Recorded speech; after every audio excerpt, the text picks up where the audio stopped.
On est reparti du coup pour une autre animation, une conférence pour parler du titre animateur e-sport. On va d'ailleurs avant tout remercier la Fédération nationale des CFA, sport, animation, tourisme. Et pour commencer, justement, pour parler du titre animateur e-sport, on va accueillir Madame Morena Mesino et Stéphane Hutine. Je vous laisse prendre part. Bienvenue. Merci.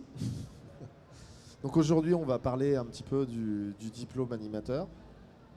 Peut-être déjà mettre un peu de contexte sur ce diplôme. On aime bien toujours raconter d'où il vient. C'est toujours important de repréciser d'où ça vient pour savoir où on va. Voilà, donc ça a démarré l'histoire il y a plus de 4 ans. Je crois qu'on a le rapprochement entre la fédération et France eSport. Le sujet était d'explorer les besoins de la filière et du secteur pour identifier les premiers besoins métiers, mais compétences qui seraient utiles au secteur pour se développer dans la vision de l'association. Et du coup, on s'est rapproché, on s'est posé beaucoup de questions sur les différents métiers, les différents secteurs qui peuvent embaucher. Parce que la clé d'un métier, c'est quand même d'être ouvert à l'emploi derrière, et pas simplement imaginer un métier hypothétique, comme il y en a beaucoup dans l'e-sport, pour l'instant par je dirais, effet, pas de fantasme, mais en tout cas, on a beaucoup de micro-métiers, ou en tout cas de micro-filières dans l'e-sport. Et l'idée était d'identifier ces premiers métiers qui seront le ciment du développement. Et l'un des premiers métiers était donc le métier tourné vers l'animation plutôt qu'un métier expert. Et c'est là où on s'est tourné vers la Fédération nationale des CFA, dont la spécialité c'est l'animation et la formation dans l'animation. Tout à fait. Donc en fait, c'est vrai que ce petit volet historique, il est important parce que la fédération est vraiment spécialisée dans la formation par la voie de l'apprentissage, donc avec un contrat de travail pour l'obtention d'un diplôme sur les métiers d'éducateur sportif et d'animateur. Et cette rencontre avec finalement le secteur de l'e-sport, c'est d'apporter notre expertise dans ce secteur d'activité spécifique à la formation et de se dire comment est-ce qu'on peut faire, nous, à notre niveau, pour accompagner l'écosystème dans la construction finalement de la phase de professionnalisation et principalement justement sur tout ce qui va relever de l'encadrement des différentes activités e-sport. Et ça a été une rencontre quand même assez enrichissante finalement de deux mondes, de deux environnements avec leurs contraintes, leurs évolutions rapides, pour pas dire très rapides. Et finalement le fait de se dire, si on envisage de créer un diplôme, ce qui a été le cas de ce travail qui a été mené sur le titre animateur e-sport, il faut que cette formation elle puisse être ouverte par la voie de l'apprentissage. Donc ouverte par la voie de l'apprentissage, ça veut dire une formation gratuite aussi pour l'apprenant. Ça reste un élément quand même très important dans le contexte économique qui est le nôtre aujourd'hui, de se dire que si on a la possibilité de décrocher un contrat de travail, de trouver un employeur qui accepte de nous accompagner sur un parcours, on n'est pas obligé de débourser aussi et de rechercher des financements complémentaires pour pouvoir justement atterrir sur un secteur qui nous intéresse, dans un métier dans lequel on souhaite s'investir et avec une qualification professionnelle à la clé. Et ça a été un travail de longue haleine, donc un enregistrement au RNCP, Répertoire national de certification professionnelle, pour que la formation puisse être ouverte au cadre de l'apprentissage et qui permette surtout à un jeune qui souhaite évoluer sur ce secteur de se dire, voilà, j'ai un diplôme, j'ai une expérience professionnelle, j'ai pas besoin de payer ma formation et en même temps, je ressors avec des connaissances et des compétences qui vont me permettre de pouvoir m'insérer dans le secteur qui m'intéresse en encadrant des jeunes sur l'activité sportive et en y véhiculant aussi un certain nombre de valeurs qui sont très, très, très importantes dans le secteur du sport, mais qu'on retrouve également dans le secteur et l'écosystème de l'e-sport. Et du coup, de ce diplôme, dans le travail qu'on a mené, qu'est-ce qu'on a identifié comme compétences, ou en tout cas, qu'est-ce qu'il en ressort? C'est-à-dire comment se construit ce diplôme? Est-ce que tu peux nous expliquer un petit peu les verticales qu'on peut avoir? Et voilà, quelqu'un qui voudrait apprendre à devenir animateur e-sport, qu'est-ce qu'il va apprendre? Le diplôme, il est parti un petit peu des besoins qu'on avait pu pressentir par rapport au contexte de l'encadrement e-sportif. Et on s'est dit, il y a 3 blocs de compétences qui sont importantes. La première, c'est d'être capable de rentrer dans une organisation, donc qu'elle soit associative, une collectivité, un club e-sportif, et de construire un projet. De construire un projet, de comprendre dans quel environnement je suis et comment est-ce que je peux mettre en place, moi, une action e-sportive à l'intérieur de cette organisation en fonction des différents besoins des commanditaires. Donc ça, c'est le premier bloc de compétences. Il est important, il permet un petit peu de poser le cadre, de savoir où je suis, où je dois aller, et ensuite comment je vais pouvoir y aller. Le bloc 2, il va être davantage centré sur l'organisation d'un tournoi e-sportif. Alors attention, on ne va pas être forcément sur l'organisation de grandes compétitions, mais de se dire, voilà, par rapport au public que j'ai, par rapport au matériel que j'ai, par rapport à l'environnement que j'ai, qu'est-ce que moi je peux proposer pour que justement les gens puissent être satisfaits, qu'il s'agisse de publics plutôt jeunes, plutôt ados, des adultes, des seniors, qu'on vienne en individuel, qu'on vienne en groupe, qu'on vienne en famille. Voilà, qu'est-ce que je vais pouvoir proposer en termes de mise en œuvre de l'organisation de tournois. Et puis ensuite, le troisième bloc, qui est un petit peu le centre quand même de ce qui est proposé aujourd'hui sur le titre, c'est l'animation en elle-même. Et ça, l'animation, elle est essentielle parce que c'est le moment même où on va se retrouver en contact avec le public. C'est le moment où on va identifier son besoin. C'est le moment où on va répondre à ce besoin. C'est le moment aussi où on va mettre en place des actions de prévention, d'accompagnement, de progression.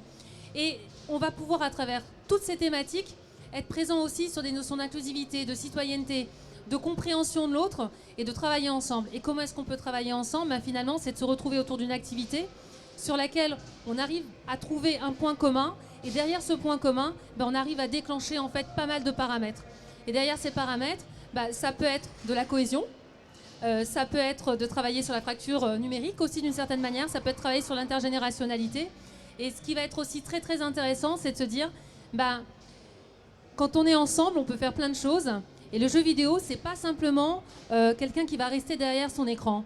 C'est aussi des moments de partage. C'est apprendre à comprendre comment le jeu a été construit, d'où il vient, quelles sont les connaissances, les compétences qu'on peut acquérir et surtout qu'est-ce qu'on va pouvoir transférer derrière. Parce que le transfert de compétences, c'est quelque chose de clé. Il ne faut pas voir le jeu uniquement comme quelque chose de négatif. On apprend dans le jeu. On apprend, on développe des connaissances et des compétences dans le jeu. Et quand on a compris ça, on a la possibilité derrière, parfois pour des publics qui peuvent se sentir un petit peu déconnectés, en difficulté scolaire, en difficulté peut-être relationnelle, on reprend confiance en soi, on se remobilise et on repart ensuite dans une dynamique positive. Et cette dynamique positive, elle est importante pour l'individu, elle est importante pour le collectif, elle est importante pour la société. Et c'est dans ce cadre-là, en fait, que le titre, il est construit. C'est de se dire, travaillons à refaire société autour d'une activité qui aujourd'hui trouve un écho très très très important auprès d'un public très large et faisons en sorte que cet outil, ce support, amène à d'autres ouvertures. J'espère que je n'ai pas été trop longue. Voilà, mais simplement pour résumer, 3 blocs de compétences, si j'écoute bien.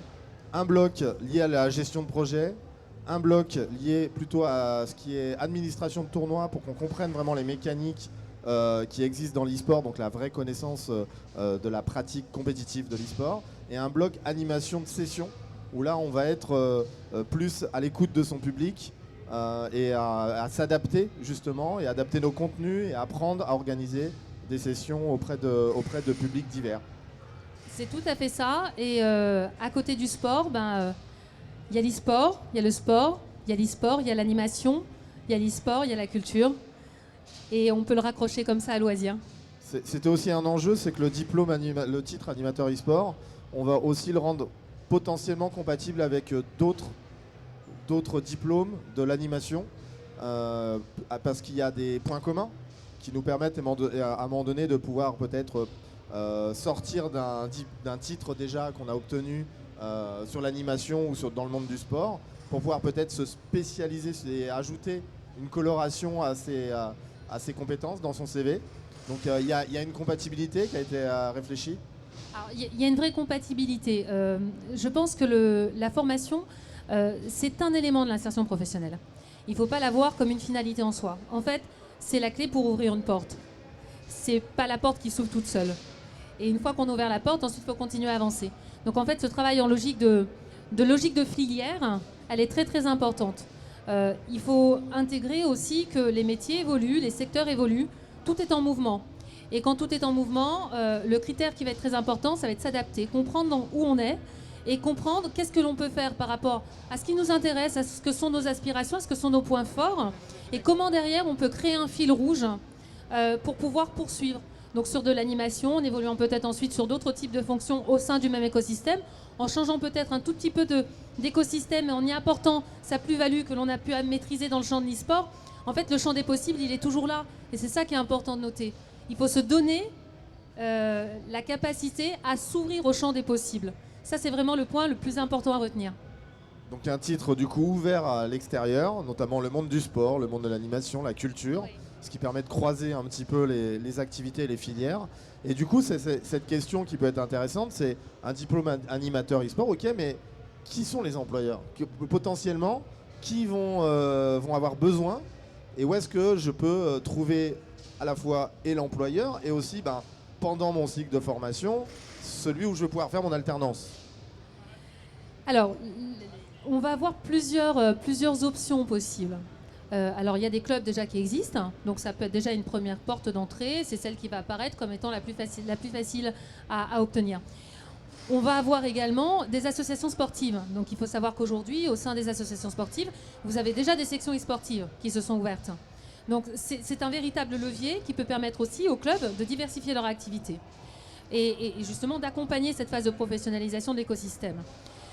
Dans les filières de l'animation, on va retrouver également dans les MJC, les foyers, la possibilité de pouvoir mettre en place aussi ce type d'activité qui va permettre aussi de pouvoir ramener des jeunes que l'on avait peut-être un petit peu perdus. Ou en tout cas qui venaient plus véritablement vers ce type de structure.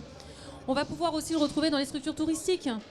Aujourd'hui, on regarde les campings ont besoin aussi d'avoir un levier d'attractivité complémentaire et l'activité sportive peut être aussi un levier de manière à pouvoir être différenciée sur le marché.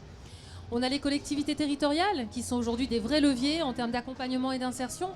Et quand on regarde bien, on a de plus en plus aujourd'hui d'élus qui se disent mais comment réussir à mettre en place quelque chose d'attractif, d'intéressant, sur lequel je puisse derrière y raccrocher un certain nombre de thématiques. L'activité e-sport en est une. Et ça reste un vrai levier. Donc en fait, quand on regarde le panel, il est là où vous allez avoir des individus, des organisations qui, elles, ont intégré en effet le poids que l'e-sport est en train de prendre aujourd'hui et qui souhaitent se positionner. Et dans ce cadre-là, du moment où on arrive à trouver et à matcher avec ces typologies de profils, on débute et on avance. Donc c'est un secteur qui est naissant puisque on a le métier est dit émergent. Il a eu cette appellation, ce qui a permis justement cette reconnaissance rapide et la mécanique du RNCP facilitée. C'est un point, mais le métier émergent, c'est pas qu'un mot, c'est pas qu'une appellation, et c'est aussi, comme tu le racontes, des filières qui n'ont pas forcément identifié clairement que ce métier est potentiellement un métier qu'ils pourraient accueillir et qu'on a tout à construire en leur proposant ce métier, en proposant cette continuité d'animation e-sport, peut-être sur des secteurs qui ne l'ont pas encore vraiment intégré et qui a vraiment un potentiel assez large, en tout cas de ne pas simplement s'identifier sur le secteur et la filière de l'e-sport, mais au contraire d'aller chercher tous les champs des possibles avec des fois même dans les entreprises, tu l'as dit, les collectivités, peut-être demain dans les écoles. Le sujet est vraiment en développement et il nous fallait un outil qui venait un petit peu sécuriser une formation, uniformiser une formation pour que au moins ces personnes soient en passe de transférer des valeurs, transférer des codes de manière unique, c'est-à-dire qu'on n'est pas différent son de cloche. Et qu'est-ce que tu pourrais nous dire sur la qualité qu'on attend des centres de formation, la qualité qu'on attend de cette formation et comment on la mesure, comment on se protège d'autres formations qui pourraient exister, qui ne sont pas forcément des formations qui vont être reconnues par l'État, via le RNCP. Alors la qualité, on va la trouver à plusieurs niveaux. Bon, on a déjà aujourd'hui une obligation à travers la certification Calliope, qui est déjà un premier engagement qui permet aux organismes de formation de solliciter des fonds publics. À côté de ça, ce qui va être vraiment important pour nous, c'est de vérifier comment est-ce que les organismes de formation vont se positionner dans leur approche pédagogique, dans les outils, dans les méthodes et dans la philosophie aussi. On est vraiment sur des métiers qui vont nécessiter l'accès et la reconnaissance de la fibre éducative. On ne peut pas être un éducateur, un animateur, que ce soit dans le champ socioculturel, sportif ou e-sportif, si on n'a pas la fibre éducative. Il faut avoir envie de s'occuper des gens. Donc ça, je pense que ça reste déjà un élément très très important. Le focus sur le bloc 3 est vraiment quelque chose de très très très important. On va s'occuper de personnes, on va les accompagner. Ces personnes peuvent être en situation où tout va bien dans leur vie, j'ai envie de dire tant mieux, il faut que ça continue. D'autres peut-être un peu dans des situations bancales, de manière conjoncturelle ou dans des environnements très compliqués. Donc il faut avoir envie de s'occuper des autres. Deuxième point, la manière dont l'accompagnement va se faire devrait être structurée avec des équipes de formateurs qui sont qualifiés, qui connaissent le secteur de la formation, de l'animation, de l'e-sport. Ça reste des éléments clés et qui aient envie aussi de transmettre. Ça reste quelque chose d'important. Et puis, le point clé, la réussite de tout projet professionnel, parce qu'on va forcément avoir de l'alternance sur ce type de diplôme. Ne pas être en structure à un moment ou à un autre, sous statut d'apprenti ou sous un autre statut, ça paraît très compliqué. Et c'est le lien qui va être fait entre les exigences du référentiel, qui a pris quand même quelques temps aussi à voir le jour, donc on y tient un petit peu quand même, et en même temps, ce qui va être réalisé en structure, ce qui va être réalisé en centre de formation, et la synergie qui va s'opérer entre tous ces acteurs. Parce que c'est le travail commun qui va être mis en place entre les équipes pédagogiques en centre, le travail du maître d'apprentissage ou du tuteur dans la structure d'alternance et le centre qui va faire qu'on va réussir à construire quelque chose qui va avoir du poids et qui va trouver une vraie reconnaissance sur le marché professionnel. Et cette reconnaissance sur le marché professionnel, elle va être essentielle pour la construction ensuite de tout le reste de la filière. Donc il est vrai qu'on attend une exigence quantitative parce qu'on voit bien qu'il va avoir des besoins, mais surtout qualitative. Parce que c'est la qualité derrière qui va permettre de pouvoir faire mettre en avant l'intérêt et les enjeux qui sont associés à cet encadrement. Voilà, et du coup, c'était aussi un moyen de protéger nos pratiquants, de protéger nos bénéficiaires et ces éventuels étudiants, donc ces alternants qui pourraient arriver sur le secteur. Parce qu'un secteur qui n'a pas de proposition formalisée de formation clairement identifiée et bien normalisé avec du RNCP, avec cette obligation d'avoir des centres de formation Calliope. L'alternance pour venir sensibiliser à la professionnalisation, évidemment, des personnes. Il y a un risque, en fait, de voir d'autres acteurs du monde privé, entre autres, de la formation et d'ailleurs, qui viennent essayer de proposer. Donc là, il y a aussi une notion, une démarche de la part de Francisport, d'essayer de mettre à disposition un outil pour les organismes de formation. Ce n'est pas un moyen en plus de le garder sous la main. C'est vraiment l'idée d'avoir quelque chose d'un peu universel qu'on peut mettre à disposition de l'écosystème pour s'assurer qu'on a un outil responsable en place sur la filière et éviter que toutes les formations qu'on peut voir diverses et variées sur la thématique de l'e-sport, voire de l'animation e-sport, puissent venir à un moment donné séduire des étudiants, pas par l'alternance du coup, parce que souvent il faut faire attention sur ces formations. Donc je ne viens pas dénigrer spécifiquement ces formations, mais je viens simplement alerter sur le fait que le fait d'avoir lancé une filière définie avec des critères de protection, des critères de validation, va aussi diriger les employeurs vers une sélection et une reconnaissance de ce titre plutôt qu'un titre lambda qui lui n'est ni RNCP ni tamponné par une fédération comme la Fédération nationale des CFA et je dirais le représentant associatif du secteur de l'e-sport qui vient un petit peu légitimer le contenu de cette formation. Donc il y a comment on fait quand on est étudiant ou qu'on a envie d'aller vers ce format, comment déjà on se protège de formations qui au final sont des formations à risque, je dirais, pour la professionnalisation et la carrière. Quels sont les indicateurs, en tout cas, qu'on doit vraiment repérer? Moi, demain, j'ai envie d'être animateur e-sport. Donc où est-ce que je vais? Comment je sélectionne et je fais attention? Il y a des critères, il y a sûrement des points de vigilance. Voilà, quelles sont les solutions pour pas que je tombe dans un piège? Alors, il est vrai que le titre animateur e-sport aujourd'hui, tel qu'il a été construit et enregistré auprès du RNCP, à la fois par la Fédération nationale des CFA, Sport, Animation, Tourisme et Francisport, on voit aujourd'hui d'autres diplômes du même nom qui apparaissent sur le marché.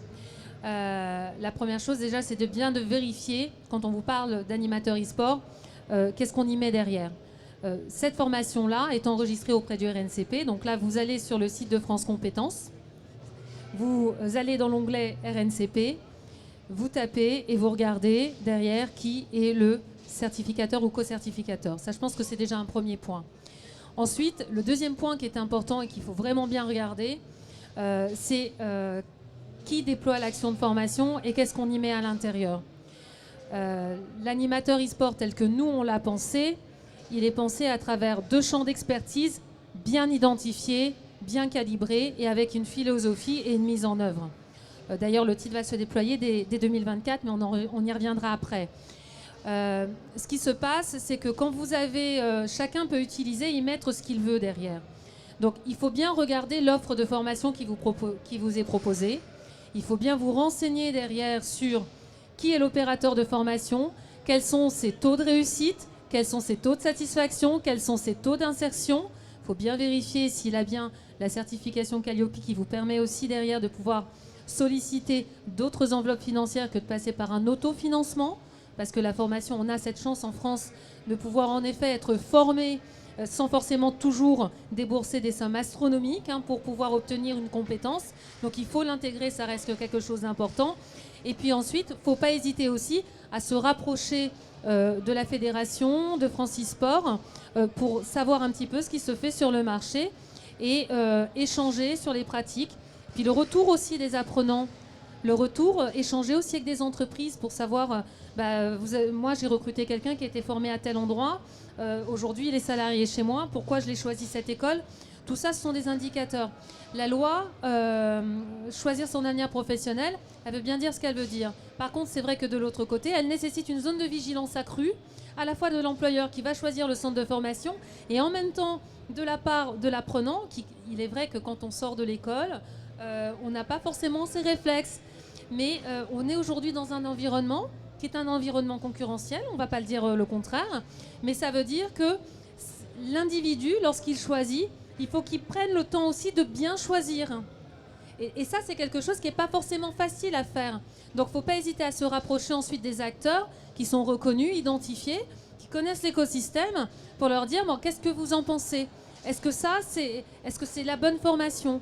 Donc, le titre RNCP animateur e-sport, il n'y en a qu'un. Enregistré RNCP, il n'y en a qu'un. C'est celui qui est porté par la fédération et par Francisport. Les autres, ce sont des appellations complémentaires, annexes, mais ça ne correspond pas à ce diplôme-ci. Donc il faut vraiment avoir une zone de vigilance. Moi, c'est pareil, je ne dénigre pas une action ou une autre. Je dis simplement qu'il faut avoir une zone de vigilance entre ce que l'on veut faire, avec qui on veut le faire et comment on veut le faire. Une fois qu'on a tous ces éléments d'information et qu'on a pris la décision d'y aller, très bien, chacun est engagé dans un dispositif, mais on a les tenants et les aboutissants. Et peut-être pour terminer du coup notre échange, est-ce que tu peux nous parler de quand, qui, où est-ce qu'on en est? Est-ce qu'on a un outil où on peut avoir des informations? Est-ce que tu peux nous parler de tout ça? Alors, je vais en parler, mais là, pour le coup, c'est toi qui a construit l'outil. Donc, aujourd'hui, vous pouvez aller sur le site de la Fédération nationale des CFA Sport, Animation Rhône-Alpes, Sport et Animation, pardon. Et en même temps, sur le site de Francisport, vous avez des informations par rapport au titre. Un site a été créé Animateur e-sport, qui permet de reprendre quels sont les blocs de compétences, comment est-ce qu'un organisme de formation peut proposer aussi cette formation, donc en demandant et en déposant un dossier d'habilitation qui va être instruit et sur lequel derrière on va donner ou pas une validation pour l'ouverture, et puis des informations aussi qui vont venir une fois que les organismes de formation se seront positionnés et les apprenants ou les employeurs pourront venir aussi identifier à quel endroit, dans quel lieu, est-ce que ces actions vont être mises en œuvre.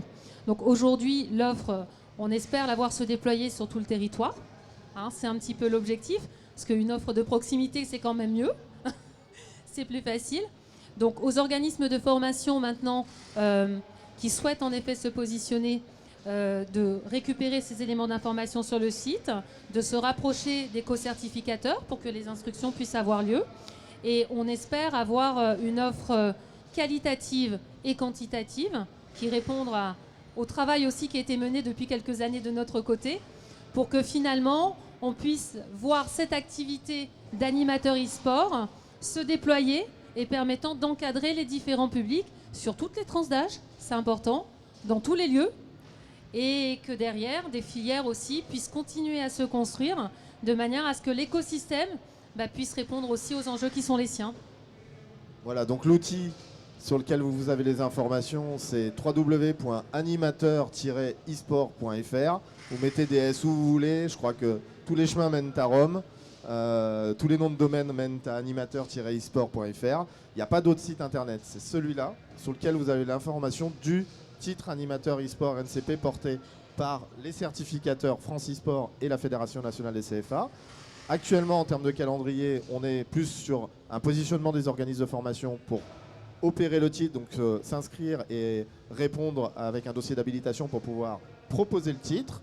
Et donc courant 2024, début 2024, on espère voir ces formations s'ouvrir. Et donc pour toutes les personnes intéressées, peut-être prendre l'information sur ce site, prendre des alertes sur ce site qui leur permettra d'avoir tout de suite les OF qui vont apparaître et qui vont pouvoir proposer cette formation, en espérant évidemment qu'il y aura de la proximité par rapport à leurs besoins.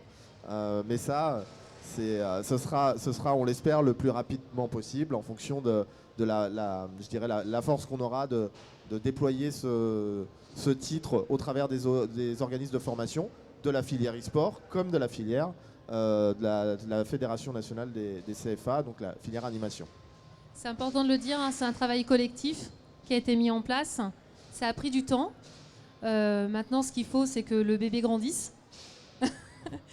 Et pour ça, on a besoin en effet de s'appuyer sur des organismes de formation qui ont envie de vivre cette aventure et de la déployer en y intégrant tous les enjeux de la filière et de l'écosystème. Voilà. Merci Morena d'avoir passé ce temps avec nous et j'espère que ce titre nous portera peut-être à une suite, parce que l'idée c'est un premier pas pour l'écosystème, un premier outil, et que dans le futur on pourra le compléter par d'autres titres si la filière se déploie en tout cas comme on le pense. Je pense qu'on fera tout pour que ça se déploie en ce sens. Ça marche. Merci beaucoup Morena. Merci Stéphane.